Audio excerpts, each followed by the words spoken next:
Forget everything that you think you know about productivity. Literally throw it out the door because it's not going to help you here. And in fact, I'm going to change your entire mindset around this. We're talking about a time management secret that's completely backwards. The more you slow down, the more time you actually have. Now, I know that sounds completely insane, but just hang in there and I'll get into it. Before we do that though, I do want to preface that this is not going to be anything motivational. So if you are looking for toxic motivation, this is not the video for you. This one will be. You're not going to get a hustle harder mantra from this because I'm talking about real life scenarios that I went through and how I'm able to manage my time, but also manage my workload. The first crucial shift that you need to have is that you need to slow down to actually speed up. Stop trying to squeeze every second out of the clock unintentionally. And the keyword there is unintentionally. So let's cut the nonsense and dive deep into this so that it will make more sense to you. Firstly, you want to set a clear goal. I know this sounds so easy to say, and a lot of people say the same thing, but what does this actually mean? If you don't have a real set goal, then you're not going to know what destination you're going to go towards, and therefore you're not going to know the journey. For example, if you know you want fried chicken, that's one goal, aka you want the good grades, but you don't know where you're going to get the fried chicken, then you're just going to walk around aimlessly and hoping that the fried chicken shop will be there, but it's never going to be there because it's in the next town over. That's the exact same with your studies right now. You know you want to get good grades, but because you don't have the goal set to get there, you're just wandering around aimlessly, pretending you're studying, but in reality, you're wasting your time. So you want to ditch the useless goals like saying, I'm going to work on my project today. That's going to be pointless. You want to be specific and be as realistic as possible as well. Don't say, I'm going to learn an entire syllabus in just 2 seconds. Obviously, that's not going to work. And instead, it's going to set you back because you're going to feel so anxious about not being able to do it. What you want to do instead is to say something along the lines of writing 100 words or writing 500 words for my essay before noon, or finalizing the presentation outline by 3 p.m.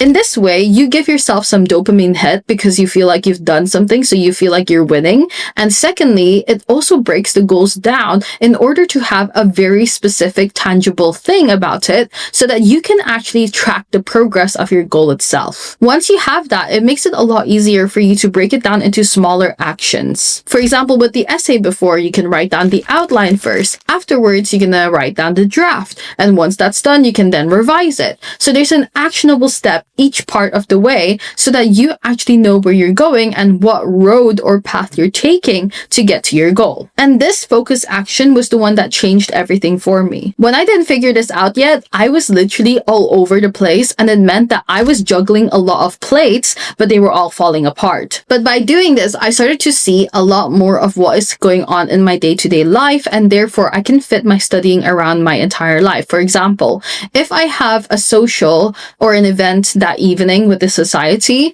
and we have a meeting in the morning about it, and then I have to come in early in order to set up the event, speaking to teachers, blah, blah, blah. But also I have a tutoring session at 2 p.m.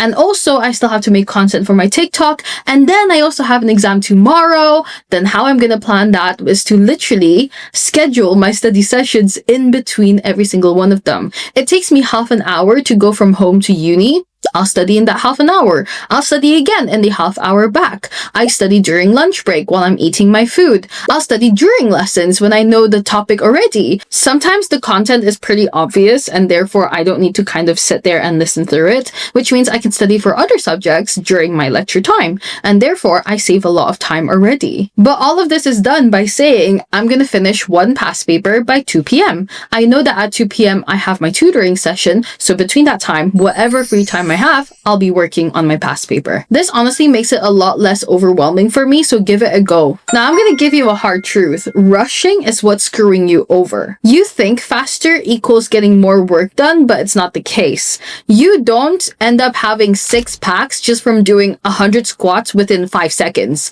Just because you're fast doesn't mean you actually get the muscles quickly. And that's the exact same with studying. Again, same thing. What you get instead is just stress, mistakes, and you end up feeling so miserable because you're like, oh my God, I didn't complete it. I shouldn't have done this. I shouldn't have done that. I should have done this instead. I should have done that instead. And you just end up spiraling out of control. And instead you worry about it and you lose the time that you could have used to study because you end up worrying so much. When you deliberately slow down, you work smarter. You then become intentional with your time and you make fewer errors and think more clearly. In that case, you get in control. And I want to say this is a trick, but it really isn't. It's just that most people don't do it. Start earlier than you need to. Have what's called as a contingency plan. And this is a plan for when something happens out of your control that you still have enough time to complete whatever studying you have to do, whatever essay you need to do, whatever it is. For example, if it's the Christmas holidays, I don't actually know what my plans are going to be for Christmas most of the times, but I do know that when I go back into university in January, I will have an exam. So that means I will start planning to study from like end of November at least, or like early November, and depending on the subject, how many months, how many content I have to cover. But I try to start as early as possible and then give myself 2 weeks before the actual exam as contingency. This means that if in the holiday season, something does come up where I will be going out with my friends, going out with family, going on holiday, whatever it is, I already have 2 weeks planned at the end of it for me to have that in case time, so I still have that time to study, if that makes sense. It also means that I actually push the deadline forwards and I intentionally try to finish all of my studying 2 weeks early. If I do complete that 2 weeks early, then good, I have 2 extra weeks to relax. But if not, I still have the 2 extra weeks to complete my work. You see what I'm getting at here? Like, no matter what, you're still gonna win because you've set yourself up for winning. So when that happens, you have less frantic mindset, you're not as scared, and therefore you actually finish more work because you're not thinking about it 24/7. Next one I talked about quite a bit as well, and I talked about it in this schedule video, so have a look at that one. But it's to not ignore the compound effect of doing small study sessions every single day. Instead of doing 15 hours a day, you want to instead do just small 30-minute sessions every single day. This does 2 things. Having the 30-minute sessions more regularly than the one-off cramming sessions means that you are applying your spatial repetition and also your active recall, which will allow you to stick the memory of the subject in your mind for a lot longer. So this means if you have your mocks this time, but then your exams next time, and it's going to cover the same topic, you're still going to remember it then. You just need to briefly refresh it, but you will still remember the majority of the content because you've done the correct techniques to make it stick in your brain. So when that happens, you actually have the compound effect of all of the things that you're learning accumulating with one another. And this creates a momentum like a snowball literally rolling down a hill. Real growth comes from working smarter consistently and letting the process handle the rest. Now, sidetracking a little bit, this is a bit relevant to it. Have you ever heard of task paralysis? Now, this is very common with those of you who have ADHD. My boyfriend has this. My boyfriend was recently diagnosed with ADHD, and therefore I got this idea of talking about this because it seems quite relevant to time management. If you have ADHD or you're neurodivergent, it's a bit more difficult for you to manage tasks as compared to other people. So what I do, or what my boyfriend does specifically, is to do simple tricks in order to break it. Firstly, we do study crawls together, or we move to open spaces where we work in cafes, where we study in cafes. And this is purely because your body needs a reset from your normal day-to-day lives. Once you start doing something, like for example, if you start studying in a study room, or if you start studying in bed, your brain just kind of gets used to it. And when your brain gets used to it, it gets bored. So what you need to do is to consistently switch between places. And this is what me and my friends did during my A-levels as well. We would switch between 4 cafes every single day in order for us to not get bored of one and make sure that our brains are still there in a way. Secondly, body doubling. By having somebody there studying with you, it feels a lot easier for you to study. So when I was studying by myself, if I didn't have anyone to study with me, I would watch a study with me on YouTube in order to feel that as if someone's studying with me. They don't even have to be working at the same thing as you. Just having their presence there will help you to actually work better. I think it's all about the accountability at that point, because you're constantly thinking like, oh my God, I don't want to stop studying because then they're going to judge me, etc., etc. etc. Like, I definitely feel that all the time whenever I'm like studying in a cafe. And thirdly, you want to use the reward system. Now, it really depends on the type of person that you are. For my boyfriend, for example, he loves tech. So if he wants a new technology, he would have to complete a certain amount of work for himself in order for him to be able to get that, basically. So he sets himself like a big reward. But obviously, that's not always feasible. So it's better to set yourself some small wins and therefore some small rewards as well. Maybe a treat here and there. But again, if you have ADHD and you're neurodivergent, a lot of the times it might be that you just get bored of that small rewards. So you have to mix and match it as you go along and see what works for you. I can't say the same for everyone because ADHD and neurodivergence is very much so dependent on each person, and it's very much so on a scale. But positive reinforcement will motivate your brain to keep going. The next thing you need to do to tackle your time management issues is going to be to eliminate distractions. Now, this seems so obvious. Like, if you are distracted by your phone, then put your phone in another room. Or what I do is I film myself studying and then I put it onto TikTok, or I go on TikTok live stream. But obviously you don't have to do that. Literally just having your phone up on the camera as if you are filming yourself is good enough. And the reason for that is because every time I reach for my phone and I want to use it,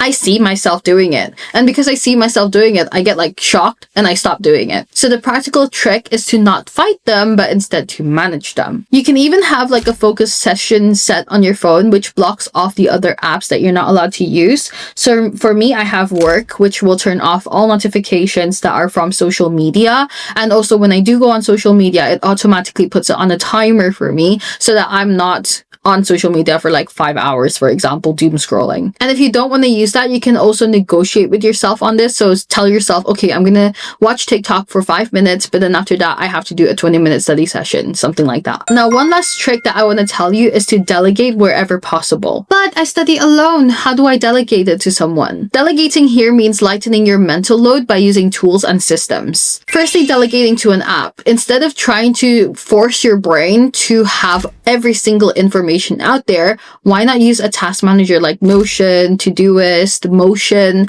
whatever it is that you want to use. Have the app remembering it for you and organizing it for you so your brain doesn't have to think about it. Secondly, delegate to automation. So for me, it would be like what I said with my phone before. When I set it to work, every time I go on the social media app, it sets a timer, and therefore that's one form of automation. You can also delegate to software, so using voice to text for drafting or Grammarly for editing. These tools will handle the repetitive mechanics so you can focus only on the content itself. In this way, you are still in control, but you have the help that you need in order to take off a lot of the pressure from yourself. One last thing, your productivity will be slow at first. Trust me on this. I don't want you to then come off of this video, try it for one day, and then completely give up, because it's not going to be fixed within a day. It's going to take some time, but you will get there. The best systems are the ones that works perfectly for you and you customize it for yourself.